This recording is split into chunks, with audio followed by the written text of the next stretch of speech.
మన ప్రభు అయిన యేసుక్రీస్తు నామములో మీ అందరికీ శుభములు తెలియజేయచ్చు ఉన్నాను. ప్రియ దైవజనమా, షారోన్ మన్నాలో భాగముగా ఈ దినం మరొక వాక్య భాగమును ధ్యానించుకుందాము. సామెతల గ్రంథము 29వ అధ్యాయము 11వ వచనము. జ్ఞానము గలవాడు కోపము అణచుకొని దానిని చూపకుండును. ప్రియ దైవజనమా, కోపము జ్ఞానము గలవాడు అణచుకుంటాడని, దానిని పైకి చూపడని వాక్యము సెలవిస్తూ ఉంది. అసలు కోపము ఎవరి యందు నివాసము చేస్తుంది అని చూచినట్లయితే ప్రసంగి గ్రంథము 7వ అధ్యాయము 9వ వచనం ప్రకారం బుద్ధిహీనుల అంతరింద్రియముల యందు కోపము సుఖ నివాసము చేస్తుందని వాక్యము సెలవిస్తూ ఉంది. కాబట్టి బుద్ధిహీనుడు నిత్యము కోపపడుతూ కోపాన్ని వ్యక్తపరుస్తూ ఉంటాడు. జ్ఞానము గలవాడైతే చదవబడిన మూలవాక్యం ప్రకారం కోపమును అణచుకుని దానిని చూపకుండా ఉంటాడు. ప్రియ దైవజనమా, జ్ఞానము క్రీస్తును సూచిస్తుంది. మనము ఎప్పుడైతే క్రీస్తును కలిగి ఉంటామో, క్రీస్తుతో సహవాసము కలిగి ఉంటామో అప్పుడు కోపాన్ని అణచుకుంటాము. రెండవదిగా, జ్ఞానము దేవుని యందలి భయభక్తులను సూచిస్తుంది. మనలో దేవుని పట్ల భయభక్తులు ఉంటే కోపాన్ని అణచుకుంటాము. ప్రియ దైవజనమా, మన జీవితంలో కోపించుటకు మనము నిదానించువారముగా ఉండాలి. సూర్యుడు అస్తమించు వరకు మన కోపము నిలిచి ఉండకూడదు. ఇవన్నీ వాక్యములో మనము చూస్తాము. అసలు ఈ కయీను స్వభావము అయిన కోపమును మనము కలిగి ఉంటే కయీను జీవితము ఏ రీతిగా ఉన్నదో ఒక్కసారి మనము ధ్యానిస్తే ఆ శాపములన్నీ మన మీదకు వస్తాయి. చూడండి, కయీను కోపము అతనిని అబద్ధికుడిని చేసింది. రెండవదిగా నరహంతకుడిని చేసింది. మూడవదిగా దేశ దిమ్మరిని చేసింది. నాలుగవదిగా శపితమైన వాడిని చేసింది. ఐదవదిగా అతని సంతానము దేవుని నియామకము నుండి తొలగించబడింది. ఆరవదిగా మరణ భయము అతనిని ఆవరించింది. ఏడవదిగా దుష్క్రియలు చేయుటకు అతనిని ప్రేరేపించింది.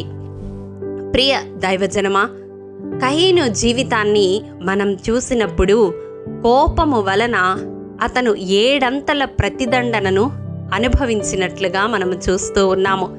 మన జీవితంలో ఆయా రీతులుగా దెబ్బ తినడానికి కారణం మనలో సుఖ నివాసము చేస్తున్న కోపమే అని గ్రహించలేని స్థితిలో అనేకులు ఉంటారు.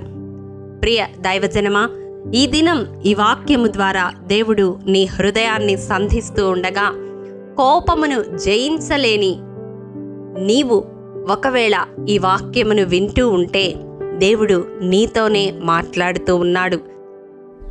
చూడండి, ప్రసంగి గ్రంథము 7వ అధ్యాయము 9వ వచనం ప్రకారం ఆత్రపడి కోపపడకూడదు. 37వ కీర్తన 8వ వచనం ప్రకారం కోపమును మానివేసేవారముగా ఉండాలి. కాబట్టి ప్రియ దైవజనమా, దేవునికి హేయమైన ఈ గుణాన్ని మనలో నుండి మనము తొలగించుకొనడానికి, అణచుకొనడానికి అభ్యాసము చేసుకుందాము. అది కేవలము దేవుని యందు భయభక్తులు కలిగి ఉండుట వలన, దేవుడు మనలో నిలిచి ఉండుట వలన మాత్రమే సాధ్యమవుతుందని ఈ దినం దేవుడు మనకు బయలుపరిచి ఉండగా, అట్టి రీతిగా అభ్యాసము చేసి కోపము అనే గుణాన్ని జయిద్దాము. అటి కృప దేవాది దేవుడు మనందరికీ అనుగ్రహించునుగాక. ఆమేన్. ప్రేమ నమ్మకము కలిగిన మా ప్రియ పరలోకపు తండ్రి, నీ పరిశుద్ధ పాదములకు వందనములు. దేవా, విత్తబడిన వాక్యమును ప్రతి హృదయములో నూరంతలుగా ఫలింపచేయండి. నాయన, కోపమును జయించగలిగిన ఇంద్రియ నిగ్రహము గల ఆత్మను మాలో ప్రతి ఒక్కరికి దయచేయండి. మరి ముఖ్యముగా కోపము వలన ఎటువంటి పర్యవసానాలు ఎదుర్కొనవలసి వస్తుందో కయీను జీవితము ద్వారా మీరు మా ముందు ఉంచినందుకు వందనములు ప్రభువా.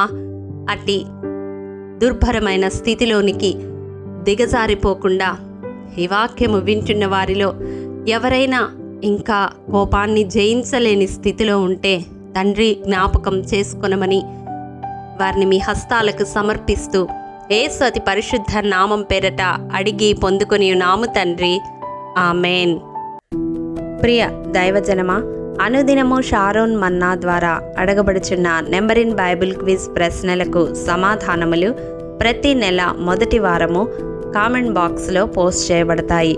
కాబట్టి గమనించి మీకు తెలియని ప్రశ్నలకు సమాధానములు తెలుసుకొనగలరని ప్రభు పేరట మనవి చేయుచూ ఉన్నాము. ప్రియ దైవజనమా, ఈ దినం నెంబర్ ఇన్ బైబిల్ క్విజ్ ప్రశ్న: మోషే పంపిన ఇశ్రాయేలీయులు 40 దినములు ఏ దేశమును సంచరించి చూచి తిరిగి వచ్చిరి? మీ సమాధానం మాకు తెలియజేస్తారు కదూ.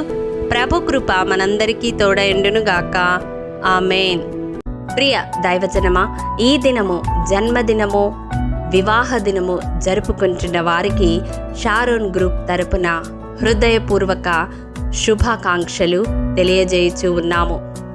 దేవుడు శ్రేయస్కరమైన ఆశీర్వాదములతో ఈ సంవత్సరాది నుండి సంవత్సరాంతము వరకు మిమ్ములను నింపాలని ప్రార్థిస్తూ ఉన్నాము.